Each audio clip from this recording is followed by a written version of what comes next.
Today on Making Money with Guitars, it's Adrian Thorpe, or Thorpy from Thorpy FX. He's a pedal builder from the UK, and if you haven't heard of Thorpy FX, you certainly will be checking them out after watching this video. A word of warning, the quality of the audio and video is not great in this video because I forgot to record the actual cameras. I only recorded the webcams from the Skype conversation. I normally wouldn't put out a video of this quality, but the content is so good and everything Adrian tells me is so interesting and so worthwhile learning from that I couldn't bin it. So I apologise for the quality of the video and the audio, but I promise you it's worth it. So without further ado, let's go over to the chat with Thorpy and find out how he makes money with guitars. Hey everybody, I'm here on Skype today, joined by one of the new, I'm going to say, leaders in UK pedal building. It's Mr. Adrian Thorpe. Hello, Thorpy. Hello, mate. How you doing? I'm very well, thanks, mate. How are you? I'm good. Yeah, not too bad, actually, surprisingly. Good. So you said you're in a working office, so things could go crazy at any point.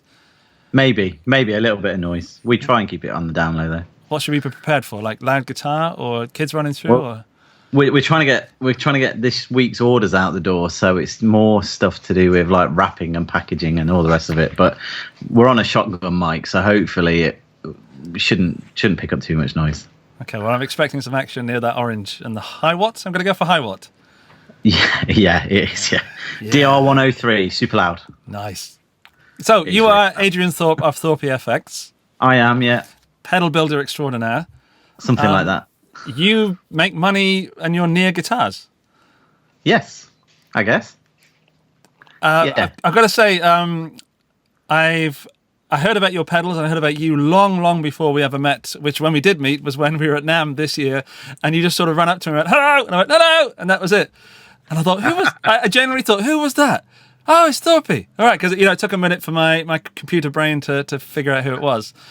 And I think your pedals are so recognizable because of their form factor and the names you've chosen for them and the prestige they tend to get. So, oh, thank you. Compliments out the way. Now I want to dig into your deepest, darkest secrets. We can try. How long have you been running Thorpy FX? So the company launched, it was twofold. So the day after we got married in 2014, me and Georgia decided that we were going to launch the company because it was a dream that I wanted to do for a long time. So I was still serving in the military, but we just got married. That was one project out of the way. And we moved on to the next project together, which was this company. Does she know that you call the marriage a project? She's right here, so she will do now. But it's a big party that you plan, isn't it? A wedding, that's how it goes. Other people would see it as a different thing, obviously, but ultimately that's what it is. The marriage is a separate thing. Okay, so the wedding's a project. I'll give you that. And how's the project going? Really well. Yeah, it was a good choice. Well done. Anyway, so we started down that road, and then so that was November 2014, and then we launched the brand on April the 1st, 2015. So our first pedal was ready for sale April the 1st, 2015. So April Fool's Day, which is a good move. Yeah. So you did a year basically. 6 months to go from. I already had the circuit sorted, so it was 6 months to get the physical look and set up everything to do with the company. From scratch. There's like a long list, and many people will attest to this. But there's just stuff you've got to dredge through, as well as the design elements. There's just some boring crap you've got to go through to set up a business. So. I know I'm still going through it now, and I'm a few years into mine, and I'm like, oh, forgot to do that. And I get letters and emails and things from people that I don't know who they are, but they seem very authoritative. So you have to be careful because there's loads of those idiots around who aren't actually authoritative. They're just trying to get you. Yeah. So the company launched then, but I mean, I've been building pedals and selling pedals privately for a long time, year 2002 ish. So around that time. So there's a long pause, obviously, of doing it as a hobby, and then the big jump to doing it professionally. I mean, I was going to launch in 2008. Around that time, that was the idea. I was encouraged to do that, but I was going through a shitty marriage. So at that time, I decided not to do that at that time. Yeah, it's probably more information than you need. But no, I mean it's part of it. It's part of finding out who the person is behind Thorpy FX. yeah, I know it's well known that you've been in the military, yeah. but what's your background in guitar? So guitar playing and military can cross over, but where did they combine? For me, guitars have always been a hobby more than anything else. You know, I'm not a professional by any stretch. My abilities are not professional in any sense of the word. But I think I've got a good ear. I believe I have. I never had time to gig. So, you know, the guitar was to fill some space that I had, and then the guitar pedal building was to fill some other space.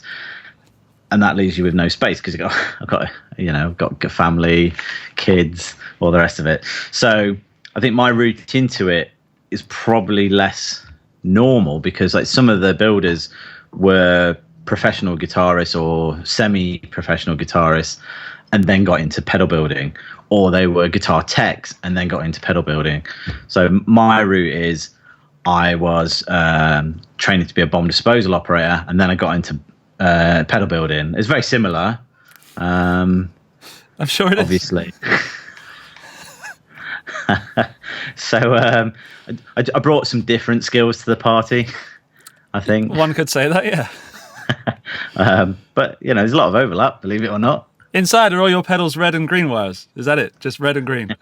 Or, you see, this is the Hollywood misnomer. If you're going to build a bomb and you don't want people to take it apart, just make all the wire one colour. Right. Why would you make it obvious? No. I mean, that's not the kind of information I was expecting to impart in this video, but that is good information. That's why we use one colour wire in our pedals. No red, no black, just purple. That's not white, but no, it's a genuine thing though. But you can work out how bomb works without knowing what colour the wire is. You know, there you go. Good to know. Well, YouTube, if you found us through some strange search that had nothing to do with guitars, there's the information for you. I like to think I'm providing a service here. You know, people might have. Hey, there you go. I'm joined by a little man. Hello, mate. Hello. Can I help you? And it's Mario. That's my friend Adrian. Well, you gotta love it. How old is he? He was 3 on Sunday. Can you? Wonderful. See you in a bit, mate. Love you. About the same age as my daughter, then. Yeah, he's a interesting young lad. He's wonderful, but he is, you know, full on with everything. He for his birthday he got a screwdriver. He's proper one with interchangeable bits. That's what he was. I can't say he wanted it, but he was expressing interest in someone else's interchangeable bit screwdriver. So that's one of the things he got for his birthday.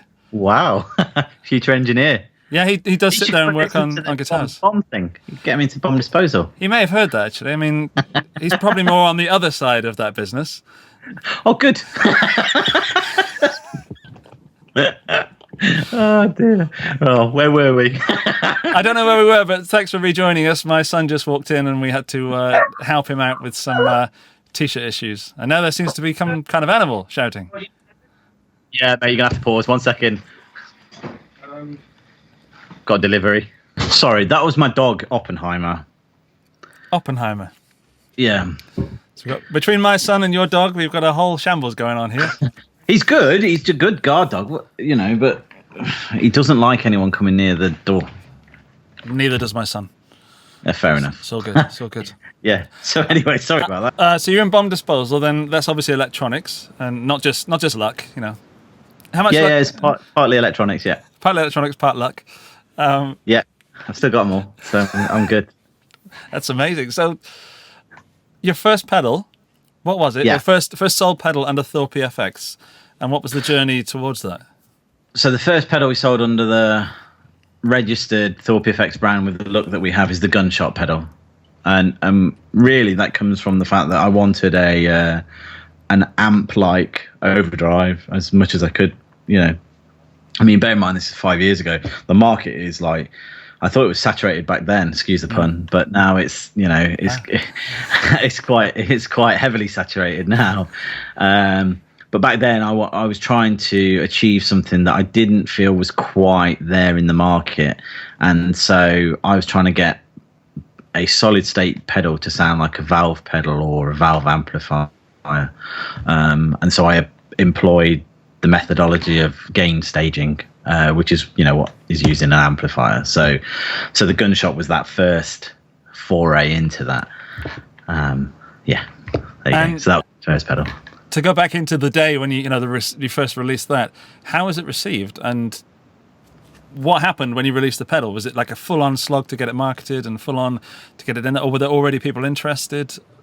So I think we've got rose-tinted specs on this, because like my recollection of it is slightly hazy, because bear in mind I had a full-time job at the same time, so at that time I felt like we had enough on our plate. But I mean, the first batch that we built like 100 pedals. It might have been 110. It was 110, and essentially we went to the key people we knew in the industry and said, "Hey, would you like to sell our stuff?" So at the time it was Pro Guitar Shop. Mm-hmm. In the UK, we approached Anderton's, having spoken to Dan from that pedal show, because that all coincided at the same time as well. So that pedal show, when we launched, we were one of the first videos. You can go and have a look on that pedal show, because it just so happens that while we were creating our thing, they were creating their thing, and I lived in the same town, and I'm friends with Dan, so we just sort of, Dan offered me some amazing advice with regards to the pedal during that development period. So it was it full on? I wouldn't say it was like viral in the same way that other people have had viral pedals, but I think it's one of those things. Everyone says, "Oh, it was an overnight success," and you forget the 5 years worth of work that led to that.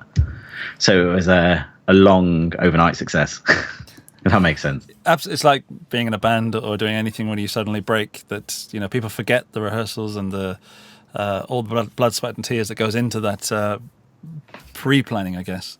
Yeah, exactly. So, it certainly, the response was amazing. It was sufficient to keep us pushing forward. And then within 6 months, my wife had quit her job and was running ThorpyFX, from all the administration side of it. And so she's really good at soldering. She's better than me, and so that side of things, she just sort of took it. She was doing accounts before.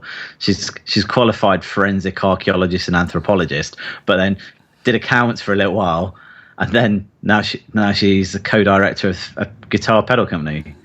You think my story's interesting? Hers is just as mad. That's crazy.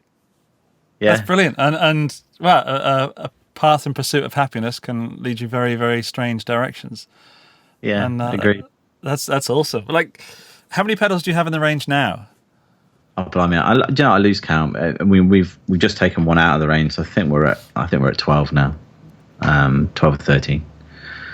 Because as I said at the beginning, your pedals are kind of like a standard now. They're in certain areas of the guitar world. I think that ThorpyFX pedals are like, is it as good as a ThorpyFX pedal, or is it as solidly built? It's like a modern set the bar for pedals. As a pedal reviewer, I get those questions a lot. Well, that's really cool, because that's what I'm trying to achieve. It is a compliment, but it's not meant as one. It's like genuinely, it's an observation within the business, which is why we're talking now. And the door's opened again. What's the other one this time? I need my helmet. You need your helmet? Would you go upstairs and ask Mummy to get it? Because I'm working right now. Mummy's not doing it. Okay, then I still need you to go upstairs because I'm working, talking to my friend Adrian. And we're making... I know, it's boring, isn't it? And you're on the video right now, so I need to cut that bit out now. You've just made me have to work harder. Is there anything you want to say? Hiya. She can't hear you, but he said hello. Do you want to say hello back? There, lovely little wave. Up you go then, and I'll see you in a bit. Shut the door. Just so you know, this has never happened in a video that I've done. We're like on number 10 right now, and this has never happened. It's happened twice in this video. So I think it's funny. We're very lucky. Oh, absolutely. Yeah. I've lost where we were again. So yeah, we're talking about the standard that you've kind of set a bar. Is good? It's an observation in the business, not just a compliment. But one of my main questions, I mean, this is about making money with guitars, but there's certain personal questions I have. And that's all right. How did you arrive on the enclosures that you have? So nothing happens in a vacuum, you know. That you've got to, unless you're first to market, you've kind of got to look around the market and decide where you want to position yourself. And one of the things we did was, one of the things I did was, so we had a choice: go standard enclosure or go and do something different. Now, this is where I say that Dan was really helpful, because he just gave me the thing. He said, well, look, you've got the opportunity to go and make something really custom that you want to do, because that was where I was leaning. But the thing that was putting me off was the cost of doing that, because it's expensive to do that, right? And I ended up doing a boring cost benefit analysis, just going, right, that's going to cost X. What are the benefits? And when I sat down and did that, it became clear that it was the right thing to do from an engineering perspective, and also to solve a few problems that I thought were inherent in standard guitar pedals, and also to look cool.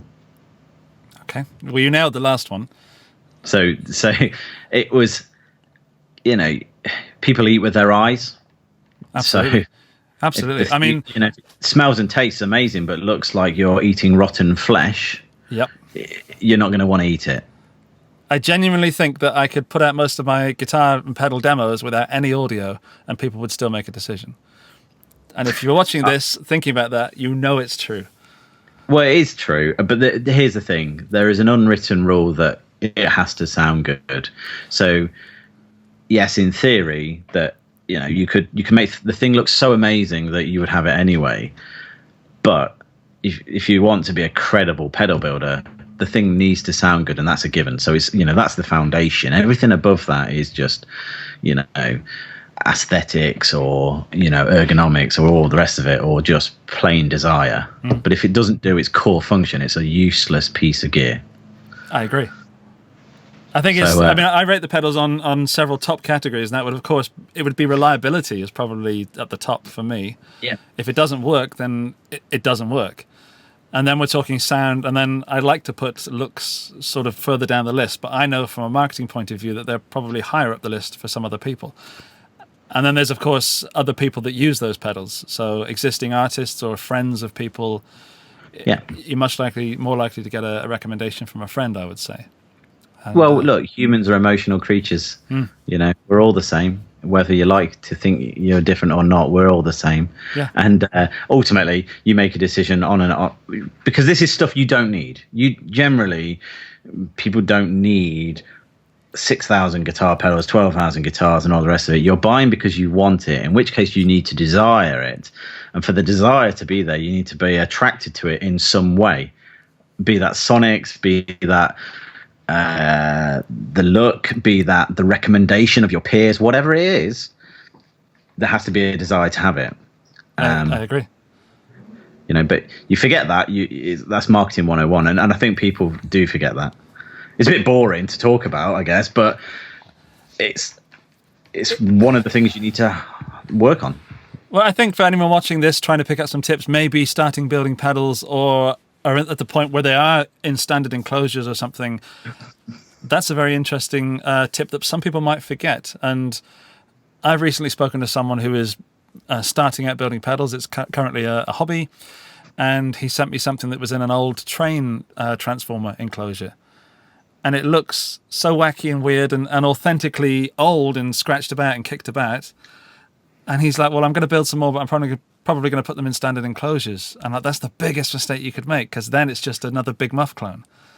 Well, this is the problem, isn't it? I mean, don't get me wrong. Not everyone has to go the same route as me because that might not work for them. But there are pedal companies out there. I think Matthews FX is a really interesting one.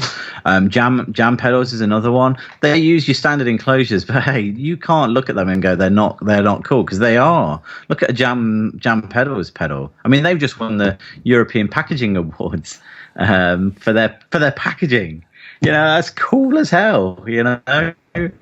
To achieve that, and that's all part of it as well. The unboxing, it's the experience, isn't it? It's the whole relationship you have with that thing that you don't need. Yep.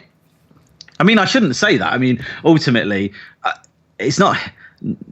There's a thing called Maslow's hierarchy of needs, okay, and there's genuine talk to add Wi-Fi on there, but but this boring hierarchy is like food, water, shelter, warmth, all the rest of it, and they are human needs. Okay, you can't survive without them. So if you strip away everything in life, that's what you're left with. Now, a guitar pedal, if you're playing guitar and you're brand new to guitar, you don't need to spend thousands of pounds on a pedal board. You just need to sit down and learn the guitar. The rest will come. But I'm in the market to try and sell you something that's as high quality as possible, and so I want you to desire it, and that's so the look of it is and the robustness of it, absolutely vital, really vital. Great. That sounds like a salesman. I don't mean to. No, you're kind of that anti-salesman. Like, I'm not trying to sell you anything. You don't need it. I really need it. It's that reverse psychology thing. Again, not conscious. Just, I think you just have to have a brutal honesty with yourself. Yeah. Hey, I run a YouTube channel. I know about needs and unnecessary things, but I guess a pretty obvious question that I have to ask, but it's really super boring, is what advice would you give to someone who is currently entering the pedal building business? There's a thing with all pedal builders and anyone going on any endeavor. Firstly, make sure that you love it beyond measure, because if you don't love it, you're gonna hate your life if you get into it. And because pedal building seems romantic as an endeavor, but when you're trying to make money from it, it's the same as every other business. You could strip away what it is and go, product X, you've got to sell that. And it could be a car, it could be a brick, it could be a pedal, it could be a battery. The same things have to happen to do that. And the great thing about the guitar market is actually there is a lot more emotion involved. Actually, you don't care about the miles per gallon. You're not buying it for boring reasons. You're buying it because there's an emotional attachment with what you're trying to achieve. So all I'd say is, if you're going to do it and do it properly, go all in. Don't mess around. Don't half-heartedly do it. Do it or don't do it. It makes no odds. But if you're going to do it properly. Thanks. I think that's certainly a mantra that I live by. And some days it's like, I'm so glad I did this. And other days, as I'm sure it is for you, like, what the hell am I doing? I need some sleep or whatever. Yeah. And all in. Go all in. I mean, this is a life thing, really, in general. Sorry, I'm not a life coach or anything, but the reality is you choose to do lots of these things. If you choose to go into business, put all your efforts into it. Yeah. If you don't want to do that, that's not a problem. No one cares. But you won't succeed to the level that you think you will if you don't put all your effort in. True. So, and that, it goes for anything. That's the opening chapter of your book. I'm not writing a book. I haven't got the patience. I have tried to write a book. Interestingly, I tried to write a book. I had a story in my mind, but the thing is that the story panned out, as in it's kind of happened in world events. So I'm like, I'm not writing that book now. Oh dear. Yeah, terrible. Eh? Are we saying it's your fault? No, it's not my fault. Okay. I didn't put. It was just I wrote this brief concept, and anyway. We'll leave that there, shall we? Boring question, but superb answer. An interesting answer to the boring standard question is, what's the biggest mistake you've made that you wish you could go back and say, hey, Aid, don't do that again? Or, if you were advising, again, someone who was getting into this, what mistake have you made that you would wish you hadn't done again? Blimey, that is a really tricky question. I've been really lucky and not made that many big mistakes. Like, touch wood. I think one of the things that holds you back in general, and again, pedal business, whatever, is fear. Usually fear of failing. So, or fear of the unknown. There's those two things, and they hold you back. And I think one of the things that, I've had this conversation with someone else in the industry, and they're not scared to make the jump, but it's hard for them to step away from what they're currently doing and go full time with what they want to do, because there's a comfort blanket with what you're currently doing and a warmth, so to speak, a sort of a protection. Now, in all honesty, I wish I'd probably left the army sooner, but I didn't for many reasons. Because when I did leave, I was just like, I wish I'd done this sooner. Because your time, everything about what you're doing, your thought process, your efficiency, when you're concentrating on something 100%, it all improves. And it doesn't do that until you step away from your comfort blanket. And so what I would say is, again, it links back to the other thing, which is, if you're going to do it properly and do it fast. Okay? Yeah. If you fear that you're going to fail, don't bother. There's no point. Why even bother? You will fail at things. That's just the way it goes. Some of them it'll be catastrophic, but it's always a learning point. A great example in this industry of someone who's failed several times over is Mike Matthews of Electro Harmonics. He lost his business, got his business back, all the rest of it. Went to Russia, built his business back since then. You look, if you were to look at that guy and go, blimey, how did he have the will to keep going? Well, he did. It's amazing. And whether you love their pedals or not, there's a legacy there, and also a life lesson for all of us. Just keep going. If you're going through crap, keep walking. It'll end. Yeah. So my biggest mistake probably is not leaving the military earlier, but there was lots of reasons behind that, all personal. Oh, that's for another conversation, another day, maybe. Yeah, it's boring. It's boring adult stuff, isn't it? You know? Adult stuff does get in the way of a lot of fun stuff. Yeah, absolutely. As my daughter walked in earlier, the biggest thing on her mind is she can't get her helmet so she can go and ride her bike. At least she's safe. Yeah, I mean, hopefully I've drummed that into her enough, that I care about her enough that I don't want her to injure herself on a bike. But one of the things I love about having kids is that to see the importance of the mundane, and the logic process of, I want to go on my bike because it's fun. I can't go on my bike because Mummy and Daddy say I need a helmet. I can't reach my helmet. Mummy's not listening to me, so I'll go and get Daddy, even though he's working. And I love these simple thought processes that, to me, sort of embody what I do as well. Like, if I don't make a video, I don't get the views and stuff. I love using that childlike thought process to approach my life. Because it's stripped down logic, isn't it? It's absolutely fundamentals. They're not umming and ahhing, especially when they're that young. Yeah. That it's, I need X. How do I get X? Done. Actually, you can, like you say, apply that to anything you do in life. Apply that to the pedal business. Apply that to, learning guitar.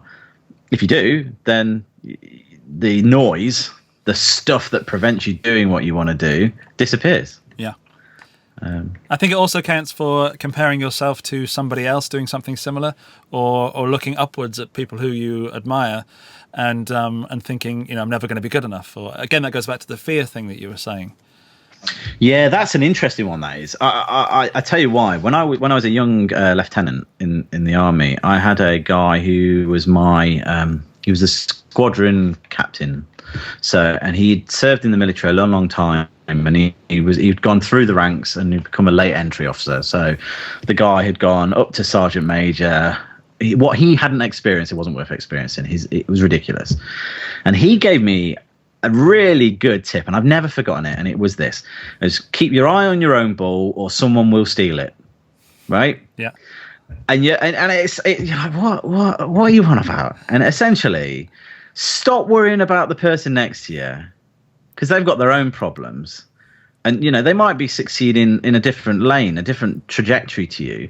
Focus on what you're doing 100%, okay?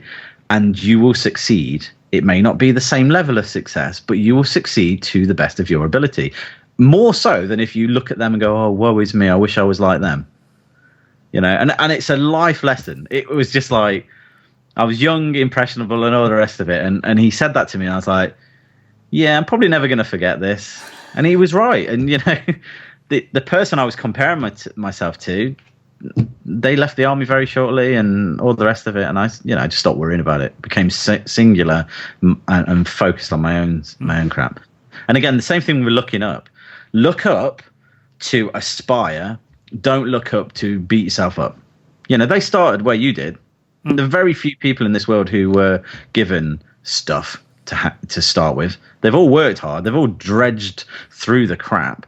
So if they can achieve it, so can you. You're no different, ultimately. Again, I'm back to being a life coach. Yeah, I mean, but we are talking about making money in the industry, and hopefully other people can go, do you know what? I can do that. Yeah, I mean, that's the whole point of why we're making this video series, is so that somebody...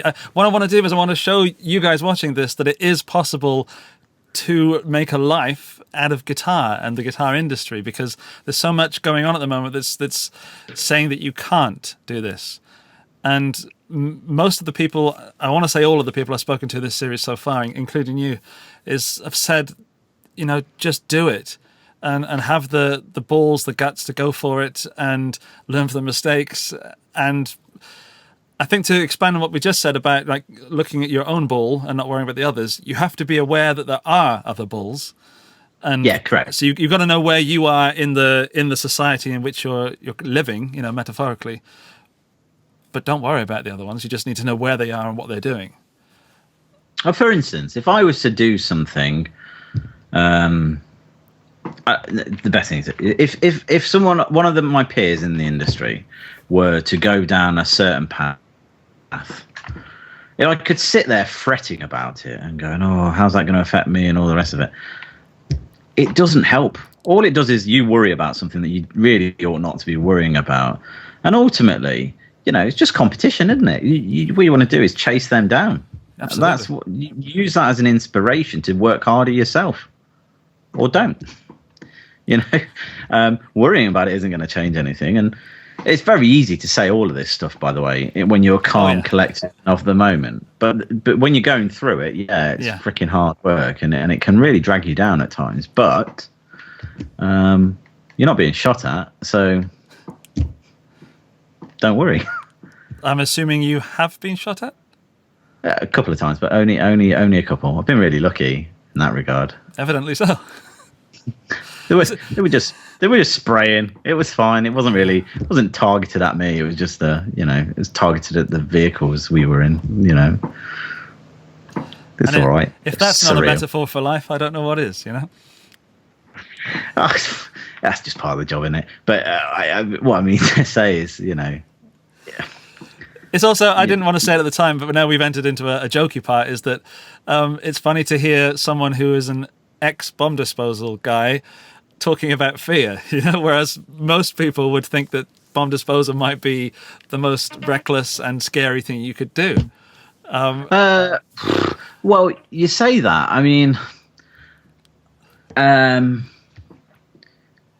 it's calculated, isn't it? All of it's calculated. I mean, I spent however many years. I spent a year doing my training to become an army officer. Then I spent 18 months training to become an explosives specialist. And it's not just bomb disposal. It's like biochemical weapons and all the rest of that stuff as well.